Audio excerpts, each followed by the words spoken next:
Alright, it has been some time. It's been a little bit of time since I've made a rambly video, so I'm gonna do that. Now. Let's just jump right in. Nothing matters. Everything matters.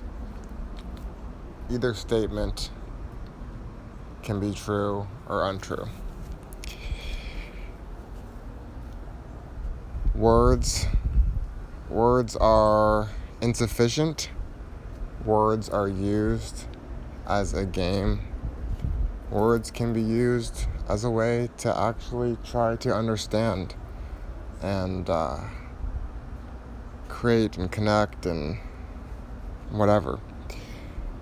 But what seems to be fundamentally true is that one day what we consider to be ourselves, I, you, will no longer exist. And then from there, we're sort of trying to figure out, I suppose, some of us, what matters, what ought I do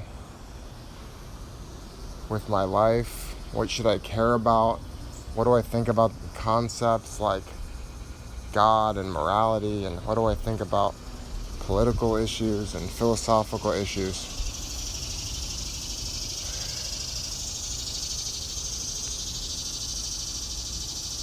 I think what seems to be clear to me, and has been clear to me for quite some time, is that how easily people are influenced by a lot of things. By other people. Mostly by other people in one form or another. But in particular, whatever pop culture is putting out there, right? Most of us, myself included, when it comes to most things, don't spend days and days and weeks trying to really dig deep into any particular issue. Like if we're talking about guns or abortion or whatever. I guess now I'm referencing specific political sort of hot button issues, but what I'm getting at is that it doesn't matter where you fall on the political spectrum, on the religious or non-religious spectrum. It doesn't matter in the sense that the thing that pretty much everyone has in common, in my opinion, is a sort of lack of thoughtfulness or a lack of dedication to find the truth, or maybe not even to care about the truth, right? Whatever that means to you, capital T, truth, right? And so if you can sort of step outside of the game, I always am referencing Truman Show, because I have this itch of wanting to step outside of the game fully. And sometimes, of course, that probably is impossible for any of us to do, right? Because just like everyone else, I have to also be a product of my environment, my genetics, cultural brainwashing. Even if I might fancy myself more thoughtful than, let's say, the average person, which I do like to fancy myself as. I know, very arrogant. I apologize. Where was I? So, yes, that I also would have to be a product of these things, right? And one of the main things is movies, right? And even though we know movies, we all kind of casually, I don't say we all, I think a lot of people casually will say, oh, it's just a movie, this is not how life works. At the end of the day, I still think it's not just me. I think we've all been swept away by them. And even if we say, well, this part of a movie was a lie, there's certain things that are almost impossible to shake. Just like sort of if you have traumatic experiences in childhood, that in some ways there's nothing you can do to fully change how certain things have shaped your worldview and how you react to things. And one aspect of movies that, it's like kind of like which came first, the chicken or the egg, in the sense of, obviously humans created movies, so themes and narratives in movies, in some sense, are reflecting what maybe quote-unquote naturally already existed within sort of human culture, even before movies were a thing. But what it reflects, though, is a sort of importance or maybe a magnetism to the desire to have an enemy, for there to be good and evil in clear ways. And while I feel like I have always been drawn to movies where the characters seem to be, where what seems to be going on seems a little bit more muddied, a little bit more complicated and nuanced. Is this the good guy? Who's the good and the bad guy here? It's a little bit confusing, right? A little bit of ambiguity. While that has appealed to me, and I'm sure obviously appeals to other people as well, what's very appealing to me, even someone who's attracted to these sort of movies with characters like this, I'm also very drawn to good and bad, right? And maybe sure there's even maybe in the sort of characters that their morality is questionable, maybe even that is sort of like a false way of framing it, because they probably are shown to be 90% good, or they're really good when it really counts. Sure, they're rough around the edges, they do some little surface level shitty things, but they're not doing the ultimate horrific things, right? In most movies, even the movies that I would probably say, oh, look, that's a morally ambiguous character. We don't know if this is the good guy or the bad. We still kind of do. So, anyway, what is my point with this? I think this clearly relates to the current political climate, right? Things that are going on. I don't think it's so much, I don't believe, this is going to come to no surprise to people who know my opinions on things or have watched my videos throughout the years. I don't think it's so clear, I don't think it's true that it's like Democrats good or bad, Republicans good or bad. It's just different groups of people swept up in the same psychological reality that has always existed for humanity, right? That humans want to have a sense of belonging. Humans want to survive and thrive.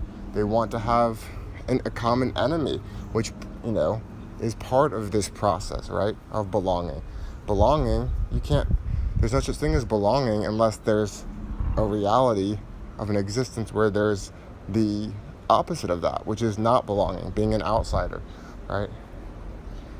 And this is why it doesn't really work, this sort of thing. Well, can't we all just get along? Can't we all just...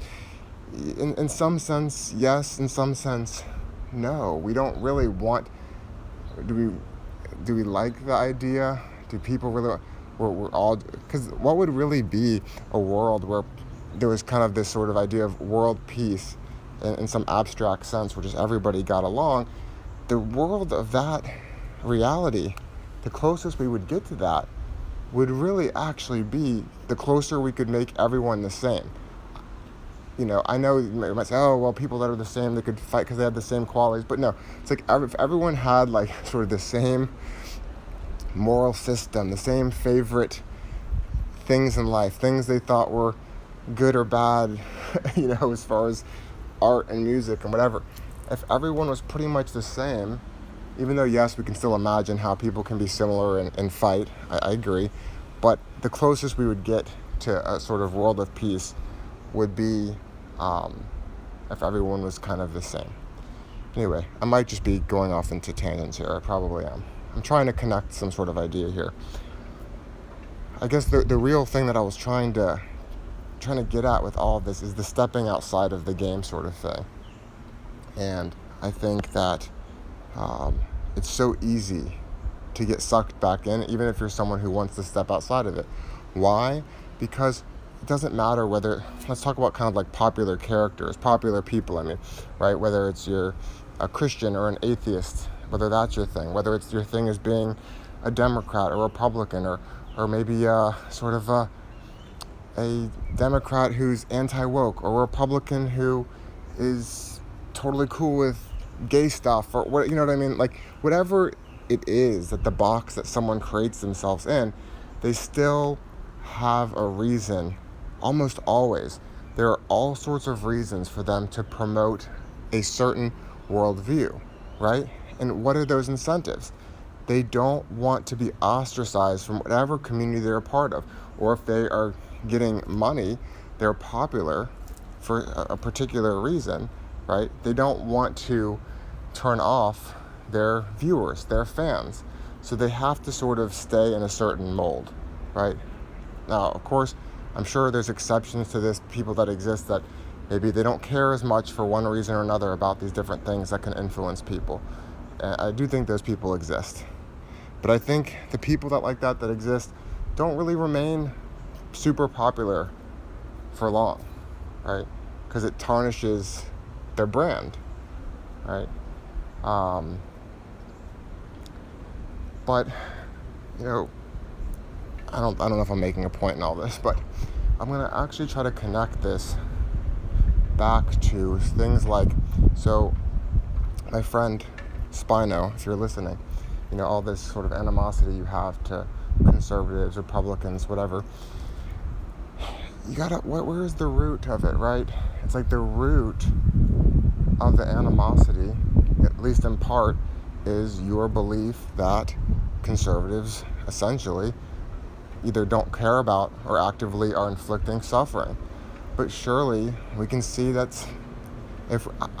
surely we can see that that's sort of a human thing, and that we can spend all day long, and yes, we can try to tally it up, and there's probably objective ways to measure it based on which kind of suffering we're focusing in on or care about. But the thing that really does seem to be a common thing among humans, if we're looking, this is maybe a more pessimistic or cynical perspective, but is there's a very broad range of suffering that humans of all political persuasions inflict, both in the sort of broader sense of who they vote for and where that leads, but also just in their personal lives, right? So what ends up, though, contradicting itself, and this is not a contradiction by any means specific to you, Spino, for myself and everyone, is that what we end up doing for the sake of being angry for defending our own suffering that's been inflicted on us, in defense of other people who we think have been wrongfully, have suffered wrongfully, instead of really trying to figure out how to reduce suffering, how do we suffer personally less? How do we do things for other people, for society, for whatever suffering is that we at least claim? And sometimes, of course, being the cynic that I am, I do suspect for much of humanity that these claims are just that. They're claims rather than genuine things that keep us up at night, the suffering of other people that we supposedly care so much about. There's a lot of virtue signaling. Both from the left and the right. I don't even know that I could say which side is more guilty of it or that it matters, right? Trying to do this tally thing, right? Virtue signaling. Who's more moral about this, that, whatever? And it's all a little bit hokey and fake much of the time. But if these are things we really care about, at the end of the day, if we care about suffering, why would we then say, you know what, I hate this or that group of people so much, I want to inflict suffering, I want to cause suffering, Either we have to decide, are we actually people that really genuinely care about suffering and want to do what we can to reduce suffering in whatever way however we do that, whether it's being kind to people, whether it's doing some, trying to be part of even, it could be some political issue that you're actively participating in. But very rarely does it have to do with getting into some shouting match with someone. Very rarely is it sexy, right? Most of the time, at least in the ways that most of us can make an impact on suffering, it's really not that sexy. So either we do care about it, we do care about suffering, and we do things that maybe aren't so sexy to reduce suffering in our own lives and in the lives of others. Or maybe we just acknowledge we don't care that much. And maybe that's fine too. I'm not even necessarily condemning that or saying that I'm above that. Maybe it depends on the day and the issue, on how I feel about, human suffering, whether I'm an optimist, a pessimist, a cynic, a believer in the good of people, right? That definitely, I'm not going to claim that I'm always one way or the other. That definitely shifts depending on my mood, right? But if you do realize that maybe suffering is not so important to you, then you can also let go of some of the righteous indignation that actually causes yourself to suffer, ironically enough. That feeling of anger about this or that person's foolishness and unjust behavior, because you can see it in yourself, right? You can see that you're not necessarily above it. Maybe in some ways you see you're above it, but as a whole, perhaps not. Perhaps you're not just this, better person than all these other people. Perhaps some of the time on some issues here and there, and some of the time on other issues not so much. So then we can have a little bit of humility about how morally superior we are to others. And then sort of ironically in that, we can actually become better people. We can actually, through that, I believe, find a way to reduce our own suffering by letting go of all these negative feelings we hold on to, that anger, resentment, all those kind of things. And then also be more open-hearted to actually doing things in the world, engaging with people in the world in a way that reduces suffering, that actually is promoting kindness and human thriving. And it's not to say that sometimes some aggression is warranted, but really, as far as the power we have to influence the world, most of the time, really, aggression is not the way to reduce suffering and make the world a better place. So either we can see the way in which we don't really care that much, maybe become a little bit nihilistic, but even free in that nihilism to not be so judgmental of others. Or if we want to hold on to our sort of sense of moral righteousness, then we can do that by releasing some of this anger, being more forgiving, having conversations with people with different opinions, and trying to spread love and kindness where we can, rather than spreading the idea that we're morally superior, coming from our ego, coming from our place of hurt, and trying to inflict that pain back onto the world.